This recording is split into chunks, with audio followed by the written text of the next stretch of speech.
Farmweek is a production of the Mississippi State University Extension Service. Today on Farmweek, Mississippi Delta farmers are reporting a popular herbicide is clogging spray rigs when mixed with Delta well water.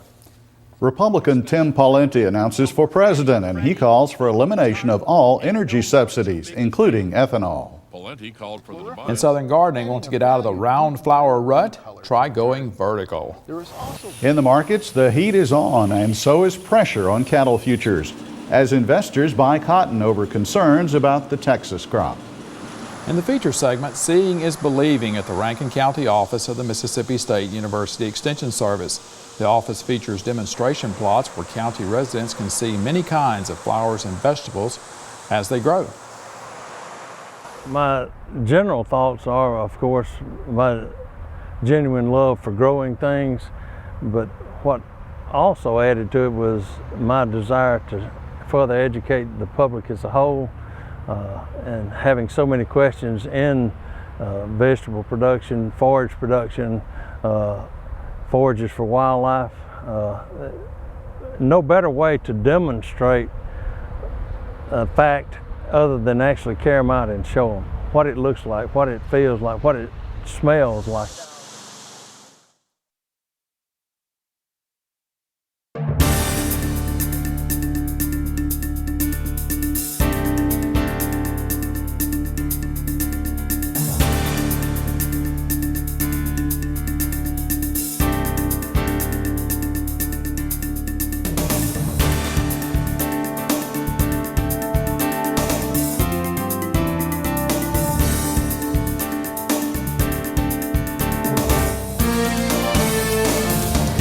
Good day, everyone. I'm Leighton Spann. And I'm Artis Ford. Welcome to Farm Week. Farmers in the Mississippi Delta are being warned about potential problems with a herbicide that's reacting poorly when it's mixed with Delta well water. Leighton, Mississippi State University weed scientist Tom Eubanks says that some Delta farmers are having problems with Gramoxone Intion. Its new formulation still kills weeds, but it isn't mixing well with Delta well water. Eubanks says some Delta farmers were reporting a black oily substance was clogging up their spray rigs when they used Gramoxone Intion. This is a form of the herbicide paraquat. Gramoxone changed its formulation this year and it's selling it in new green label containers. Something in the new formulation apparently causes a black residue to form when it's mixed with Mississippi Delta well water. It accumulates in the tank, the screens, and the strainers of spray rigs as illustrated by this photo. Now, this can be avoided by the use of spray-grade ammonium sulfate at a rate of 5 to 15 pounds per 100 gallons of water, or an equivalent rate of AMS liquid. You add this to the water before you add the Gramoxone Intion. This does not affect the weed-killing power of Gramoxone Intion, and the black substance doesn't appear. The herbicide still works as it should. Syngenta Crop Protection is working to find the cause of the problem, and presently it appears to be only occurring in the Mississippi Delta. We'll have a link on the Farm Week website with more information from Tom Eubanks. Former Minnesota Governor and Republican Tim Pawlenty is officially running for president. He came to Iowa to make his announcement last week and to call for the demise of federally subsidized ethanol. I'm Tim Pawlenty, and I'm running for president of the United States. Realizing the importance of Iowa's first-in-the-nation caucuses, former Minnesota Governor Tim Pawlenty launched his presidential campaign in Des Moines. Using the state capitol as a backdrop, Pawlenty recited the common "Washington is broken" rhetoric and characterized his campaign as a time for truth. That's why later this week, I'm going to New York City, and I'm going to tell Wall Street that if I'm elected, the era of bailouts, handouts, carve-outs are over. No more subsidies, no more special treatment, no more Fannie and Freddie, no more TARP, and no more too big to fail. Pawlenty called for the demise of a litany of federal subsidies, including those supporting production of renewable fuels. Acknowledging the political liability of that position in Iowa, which leads the nation in both corn and ethanol production, Pawlenty said someone has to speak the truth. I want to thank you all. The hard truth is there are no longer any sacred programs. The truth about federal energy subsidies, including federal subsidies for ethanol, is that they have to be phased out. We need to do it gradually, we need to do it fairly, but we need to do it.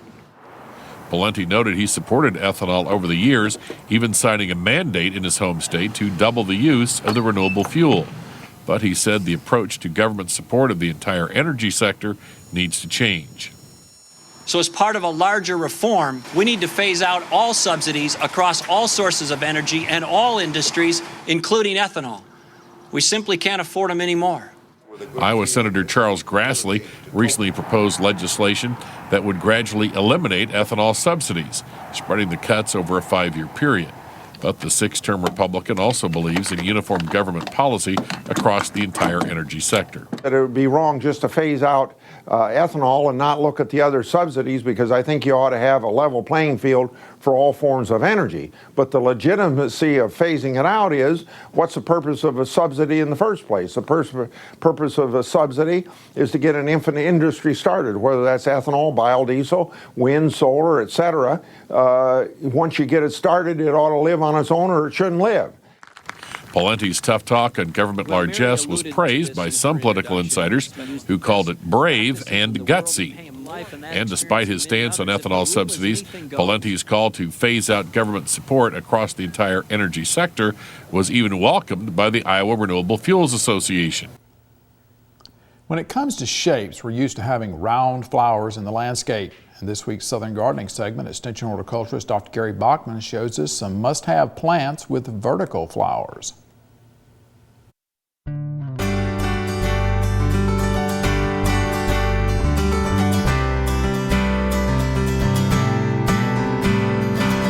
There's nothing like beautiful flowering plants in the summer garden. Today I'm at Coach's Cedar Creek in Loosedale looking at plants with stunning vertical flowers. Victoria Blue Salvia is a must-have garden perennial and was selected as a Mississippi Medallion plant in 1998. Known botanically as Salvia farinacea, the plants are compact 18 inches tall. The flower spikes are floriferous, adding a valued deep violet blue color to the garden. There is also Victoria White, producing white flower spikes. These are good selections for areas with poor soil conditions. An annual salvia series that is an outstanding bedding plant are the Vista Salvia. Good color choices are Vista Red and Vista Purple. These plants are well branched, have good dark green foliage, and have dense flower heads. Vista Salvia will put on a tremendous show and hold their color without fading through the heat and bright light of summer. Plumed Celosia are beautiful plants with vertical feathery flowers. These annuals are a great choice for our hot and dry summers. The Castle Series mix will grow to 16 inches tall and when mass planted resemble a colorful family of gnomes. Flower colors include orange, yellow, pink, and red. Another plumed celosia you should try is called New Look. New Look has 4-inch flower plumes that are a bright red and complement the red-tinged leaves. Try some of these vertical flowers in your garden and landscape. I'm sure you'll enjoy them. I'm Gary Bachman for Southern Gardening. Gary says there are a lot of vertical flowering plants. Find one that fits your landscape. In our feature segment today, you can see plants like we just saw and many more at the Rankin County office of the Mississippi State University Extension Service. The office has several outdoor demonstration plots featuring everything from flowers to vegetables to wildlife food. Time now for the markets with Layton. And Layton, there's concern about acreage loss in corn. Of course, Artist, tight supplies were already a factor even before our recent weather events. Also in our market headlines this week, cotton prospects also questionable due in part to dry weather. A sluggish economy hinders the cattle sector as chicken snares market share from the other white meat, pork. We begin with a nervous corn market. The nervousness is centered among grain users in the United States. The Dow Jones Newswires report there's a fear that farmers won't plant as many acres as they intended due to soggy fields in the eastern corn belt. A big U.S. corn crop is seen as mandatory this year because inventories are projected to fall to a 15-year low due to strong demand. Analyst Alan Brugler confirms that the cash corn market is getting nervous about old crop supplies. However, he says there's no doubt people are more concerned about the new corn crop developing. the bird in the hand becomes worth two in the bush. You want to control those old crop inventories. We're seeing tremendous basis pushes for old crop, 20 or 30 cents over July futures if you'll sell today. So it's kind of a ratchet effect where the old crop is scarce and then the new crop gets nervous and then they both go up. So yeah, we're pretty tight right now. Tight supplies are also a factor in the cotton market, along with weather difficulties. Dones reports Texas could face the loss of a third of its cotton crop due to severe drought. And here in the Mid-South, plantings are expected to be reduced due to recent flooding. I talked with Extension Ag economist John Michael Riley about the cotton market on Thursday morning. John Michael, the cotton market had a big day Wednesday, a rally underway. What's really the fuel here? Kind of recount the factors. Well, I think the market's looking really hard at what's going on in West Texas and stemming up through Oklahoma, the tremendous drought going on there. You look at the Texas crop, what's planted right now, the crop progress, 65% of that crop is planted right at average, but you look at the condition of that crop, 31% rated poor and very poor, while only 33% is rated good, 0% rated excellent. So the crop's in pretty dire situation out there in that portion of the country where the bulk of the acres come from. Now here in the Mid-South or in Mississippi, we're pretty much all planted as far as cotton, and crop condition is right now pretty good. It does look good. We're at 95% planted, 63% rated good and excellent versus 2% poor. So the crop here in the state does look good. We still got a long way to go, obviously, but at this point in time, no big hickeys in Mississippi. As far back to the big picture now, export sales, foreign sales, we've seen in recent weeks some cancellations. Are we still seeing that trend? We are continuing to see that trend of cancellations of exports, primarily due just to the high price of cotton. The silver lining there is we've seen the dollar come off a little bit. It's weakened over the past couple of days, which could spur some exports as we look into the future. But exports still remain really strong. You know, we're looking at tremendous exports for the 2010-11 marketing year compared to years past. So that's been a lot of the previous fuel to the cotton prices, and maybe we'll start to see some exports pick back up as the dollar weakens.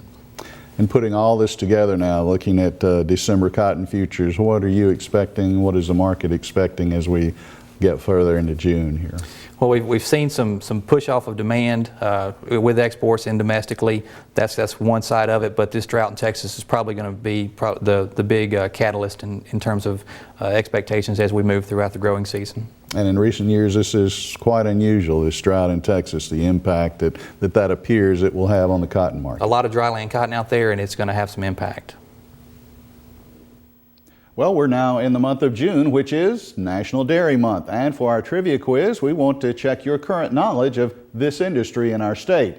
Here's the question: how many dairy farms are there in Mississippi in 2011? The answer is either 98 or 124 or 139 or 156. You'll find out the correct choice in a few more minutes. We're going to pause now for a short break on Farm Week. Coming up, we'll look at the calendar and the second part of the markets. Leighton Spann reports poultry wins at the expense of hogs, and the latest cold storage report is out. In the feature segment today, come visit the Rankin County office of the Mississippi State University Extension Service. There's a lot to learn inside and outside.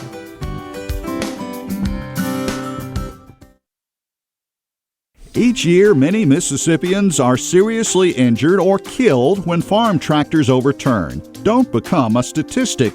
Avoid rollovers by staying away from steep ditches and pond banks. Slow down and operate tractors at a safe angle to the slope of the terrain. Always keep loader buckets low when transporting materials, and inspect the work area for obstacles such as stumps, holes, or washes. A message from the Mississippi State University Extension Service. Before we get back to the markets, let's look at the Farm Week calendar. The Beaumont Horticultural Unit of Mississippi State University is holding its annual field day on Thursday. It gets underway at 7:45 in the morning. The unit is located north of the town of Beaumont on Highway 15. A Mississippi Market Maker Training Workshop takes place Tuesday, June 14th. The hours are 1 p.m. to 2:30 p.m. Location is the Mississippi State University Coastal Research and Extension Center on Pops Ferry Road at Biloxi. The workshop is free, but it is limited to 20 people. Market Maker is an internet tool linking growers and producers with grocery stores, food processors, specialty outlets, and food industry groups. Looking out into the future, the 4th Home Place Producers Board Sale will take place Monday, August 1st. The location is the Southeast Livestock Sale Barn on Highway 49 North at Hattiesburg. Sale gets underway at 7 p.m. More than 4,000 feeder steers and heifers were sold at last year's sale. Go to our Farm Week website at farmweek.msucares.com for information on these and other events. Now check out this Farm Week snapshot.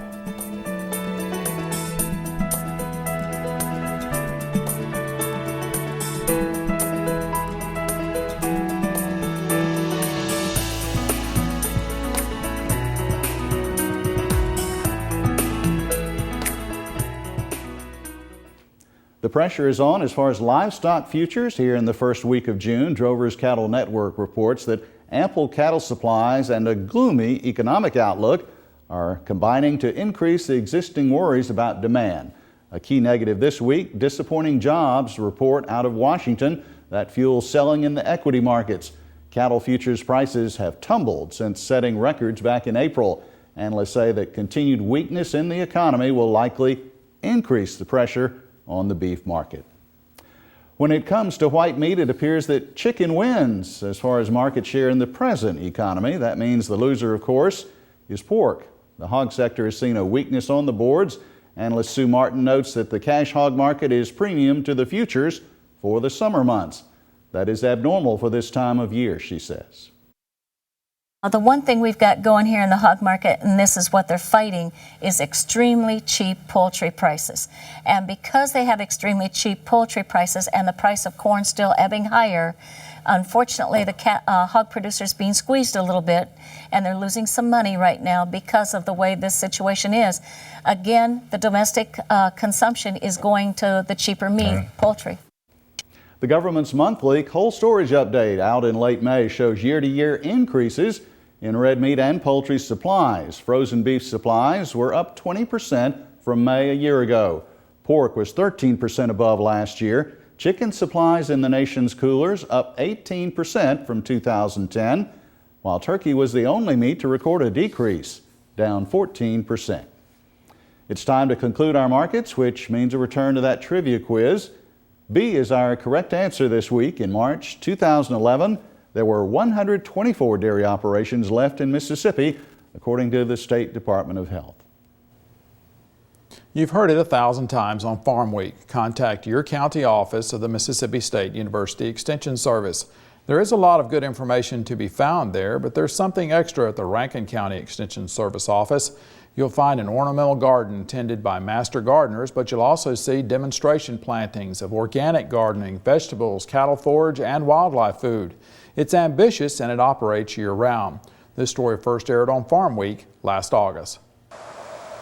I've just had the overwhelming positive comments that I've had here in appreciating the Extension Service coming in and offering something like this. As far as I know, there's not another office that has the opportunity or the available land to have something like this, and it's rather unique. The old adage, seeing is believing, has been taken to the next level at the Rankin County office of the Mississippi State University Extension Service. Visitors to the office are often attracted to the demonstration plots planted on its grounds. Rankin County's 41 master gardeners have kept the hill garden in bloom since 1995. There are demonstration plots where visitors can see wildlife and cattle forages. There's even a nature trail. There's also organic and traditional gardens. My general thoughts are, of course, my genuine love for growing things, but what also added to it was my desire to further educate the public as a whole. And having so many questions in vegetable production, forage production, forages for wildlife. No better way to demonstrate a fact other than actually carry them out and show them what it looks like, what it feels like, what it smells like. So I'm a dirt digger. I enjoy the actual physical part of gardening. So I've enjoyed this project. I've enjoyed the hill garden. Nellie Axley is the leader of the Rankin County Master Gardeners. Master Gardeners is a volunteer horticulture education program of the Mississippi State University Extension Service. Volunteers take 40 hours of training to learn about horticulture, then they pass their knowledge on through 40 hours of service given every year back to the community. Master gardeners are especially important in a populous county like Rankin. It's in the eastern portion of the greater Jackson metropolitan area. The county's population has grown to 143,000, a 24% increase since the year 2000, the fourth most populous county in Mississippi. The Master Gardener volunteers help handle the growing number of gardening calls received by the Rankin County Extension Service Office. The Hill Garden is a teaching tool. Visitors can come to the Hill Garden anytime to conduct their own self-guided tour. A mailbox contains a guest book and a listing of the plants. Signs throughout the garden also help visitors to identify vegetation. I think that we have such a diversity of full sun to medium sun to shade, and they can see what they can do in their yard. With the master gardeners watching the Hill Garden, Therrell turns his attention to the other plots. There are many kinds of vegetables and forages, even the unusual, such as white, brown, and green cotton. Well, if variety is the spice of life, it's pretty spicy here at the Rankin County Extension Service office. Houston Therrell has 22 kinds of peppers, all the way from bell peppers to hot peppers, 34 kinds of tomatoes, organic gardening and non-organic gardening, wildlife food plots. Once again, trying to show residents what they can grow. All the plants are marked with signs so visitors know exactly what they're seeing, and it allows after-hours viewing. In addition to vegetables, Therrell gets a lot of questions on wildlife food plots and cattle forages, so he plants those as well. Local businesses help him by donating the plants and seed. Therrell started a raised bed organic garden in 2004. I do listen to the people in the county and questions that they have, which generates projects for me to follow up on. That's one of the projects because of the popularity of organic gardening and all. I saw no reason for me not to attempt that so as to better connect with the organic growers. The organic bed is planted year-round and it remains fertile. Therrell hasn't added any soil amendments to it since he started it. I call mine a natural bed because I hadn't got it certified organic, but it is nothing but organic materials that's been put in the plot. But there's no better way, as I mentioned earlier, to connect with the folks and come out and just let them take a look at it. And it's been surprising to me with the amount of volume that I've received off of the plants. Therrell also has plots of lawn grasses on site. It helps clients to identify the grass they have when they ask for advice or get their soil tested. If the ornamental plants, the vegetables, and the forages weren't enough, the master gardeners, with the help of the county, are cleaning up and renovating a quarter-mile nature trail established originally by 4-H'ers. Trees along the path are identified with plaques. It includes a wetland. We do want to keep it as natural to nature as possible. A lot of the weeds and vines and all will be done away with, but we want to keep like wildflowers, things that will attract butterflies and seed-eating birds. Rankin County's efforts helped it to win the Face and Image Award from the Mississippi State University Extension Service in 2008 and 2009. The demonstration area is the focus now of an annual June Garden Day. It celebrated its second year in 2010. We didn't have the big turnout this year that we had last year, but we also had a huge storm that day. But last year we thought if we had 35, 40 people we would be doing great. We had 200 and something that came to the garden that day. What lies ahead for Rankin County's Extension Service office? Sections of the Hill Garden and the demonstration plots are changed each year, so there's always something new to see. That's one of the beauties of living in a county like Rankin. It's just a cooperative working agreement, not only with the Board of Supervisors here in Rankin County, but the entire extension staff, the master gardeners, and we've got quite a few merchants that like what they see. And so therefore they've been just real good and supportive in making donations and all to the continuing efforts that we've got going on here. And I have really enjoyed working with the Extension Service. It's been a great, it's been a pleasure and a great opportunity to just get out in the community. You can watch this story about the Rankin County office of the Mississippi State University Extension Service on our Farmweek website. We'll also have a link to get you in touch with the Master Gardener program in your area. You can also see Farmweek stories on YouTube. Type in Farmweek as one word with quotation marks and you'll find us. Now, Houston invites everyone to come to the Rankin County Master Gardeners Garden Day. It takes place this coming Wednesday, June 8th from 10 a.m. to 1 p.m. You'll be able to tour this year's plots. There will be all sorts of talks on gardening. There will be a plant sale. Just bring your lunch, a chair, or spread out a blanket. Now, Leighton Houston says this year, of course, that story was done last August, 33 types of tomatoes this year, 30 kinds of peppers, 5 squash varieties, 3 cucumber varieties, sweet corn varieties. The organic bed continues to do well after 8 years and lots of fall and spring plantings there. And the nature trail is now the focus of an Eagle Scout project by a local Boy Scout to get it brought to fruition. So check out the Rankin County Extension Service office.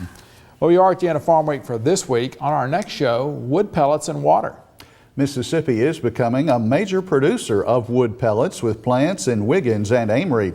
The pellets are made using wood fiber and they can be used for home heating or electric generating plants in Europe. Tile drainage is an old technique, but it's being updated. In Southern Gardening, round flowers. Gary Bachman will have 2 of his favorites. For the rest of the Farm Week crew, I'm Artis Ford. And I'm Leighton Spann. Thanks so much for watching. We'll be back next week.